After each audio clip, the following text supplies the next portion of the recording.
Assalamualaikum warahmatullahi wabarakatuh. Para pemirsa, kita seringkali mendengarkan kata-kata tawassul atau perantaraan. Ada yang membolehkan, ada yang tidak membolehkan. Mari kita lihat kira-kira tawassul itu apa dan bagaimana. Ya, seorang sahabat Nabi dari pegunungan berjalan kaki 3 hari 3 malam untuk menjumpai Rasulullah SAW. Ya, hari Senin dia tinggalkan rumahnya, hari Rabu baru sampai ke rumahnya Rasulullah. Alangkah kagetnya setelah banyak orang ya menangis. Kenapa kalian menangis kumpul? Apakah Anda tidak tahu Rasulullah wafat hari Senin, nanti tadi dikuburkan siang Rabu itu ya. Jadi 3 hari mayat Rasulullah, Senin, Selasa, Rabu baru dikuburkan.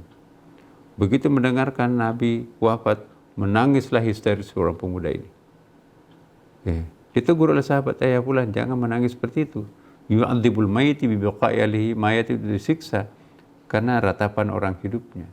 Kalian tahu saya melakukan barusan dosa besar. Enggak disebutkan dalam riwayat itu dosa besar apa. Tidak mungkin Tuhan mengabulkan dosa, mengampuni dosa saya. Tidak mungkin Allah Subhanahu wa taala ya bisa memaafkan saya. Saya datang ke sini untuk minta pembelaan dari Rasulullah. Saya minta tawassul melalui Rasulullah, mudah-mudahan Allah bisa mengampunkan dosa saya kepada Allah Subhanahu wa taala. Tapi Rasulullah sudah wafat. Jadi saya tidak punya kesempatan lagi untuk diampuni dosanya. Udah dibiarkanlah sahabat itu menangis meraung-raung di malam hari. Menjelang sholat subuh, Rasulullah datang kepadanya, entah itu mimpi atau entah itu imajinasi, Allahu a'lam. Sahabat Nabi, imam atau sahabat Nabi lah pada waktu itu juga datang. Suruhlah orang pedalaman pegunungan itu berhenti menangis karena Allah telah mengampuni seluruh dosa-dosanya. Datanglah. Berhentilah menangis setelah ditegur. Saya barusan didatangi Rasulullah SAW. Barang siapa yang bermimpi menjumpai diriku, maka aku yang betul-betul dilihat. Barang siapa yang bermimpi menjumpai Rasulullah SAW, dia benar mimpinya. Satu-satunya wajah yang tidak bisa dipalsukan oleh iblis wajahku, kata Rasulullah. Nah, pemuda itu juga langsung berhenti karena pernah mendengarkan hadis itu.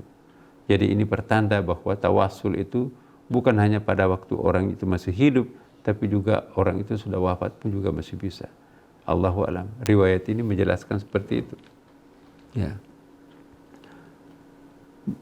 Bertawassul memang hati-hati, karena siapa tahu kita meminta kepada makhluk bukan kepada Allah, itu keliru, itu bid'ah.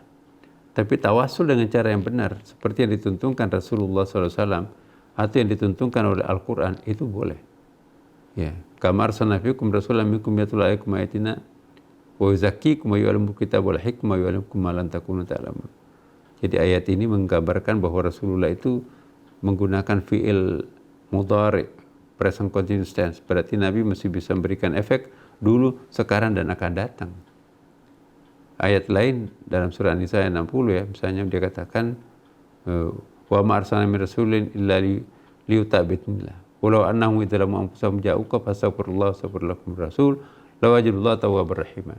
Kalau ada orang yang menganiaya dirinya Muhammad lalu datang kepadamu, artinya bertawassul melalui dirimu, ya, lalu minta ampun kepada Allah, minta juga diampunkan dosanya olehmu, maka niscaya engkau akan menjumpai aku, Tuhan yang Maha Pengampun dan Maha Penyayang. Nah, itulah tadi asbabul kaitannya hadis itu dengan kisah pemuda tadi itu. Ya, jadi bertawassul itu boleh. Ada hadisnya, ada ayatnya. Ya. Karena itu mari para pemirsa, mari kita selalu mengenang orang-orang termuliakan kita. Rasulullah Muhammad SAW, orang tua kita. Ya. Karena barang siapa mengingat orang matinya, maka itu pun juga akan dibasahkan hatinya dengan keimanan. Orang yang tidak pernah mengingat kematian, hatinya kering. Maka itu Rasulullah menasihati kita untuk rajin mengikuti orang, mengantarkan orang-orang yang dimakamkan di kuburan. Itu nanti akan menjadi satu nasihat yang sangat bagus. Ya. Karena itu para pemirsa, mari kita berusaha untuk sesadar mungkin ya, jangan sampai nanti ya kita menyesal, diberikan kesempatan kepada Allah dengan berbagai cara untuk mendekatkan diri, diberikan kesempatan oleh Allah untuk melakukan hal-hal yang bisa menyelamatkan diri kita dunia dan di akhirat, tapi fasilitas itu kita tidak gunakan. Di antara fasilitas itu adalah tawassul melalui perantaraan orang kekasih Allah. Ya, mungkin doa kita memang tidak bisa dikabulkan, tapi kalau orang lain mendoakan kita yang dekat dengan Allah, maka insya Allah doa kita pun juga akan diijabah. Dan itu dampaknya ke kita langsung kan.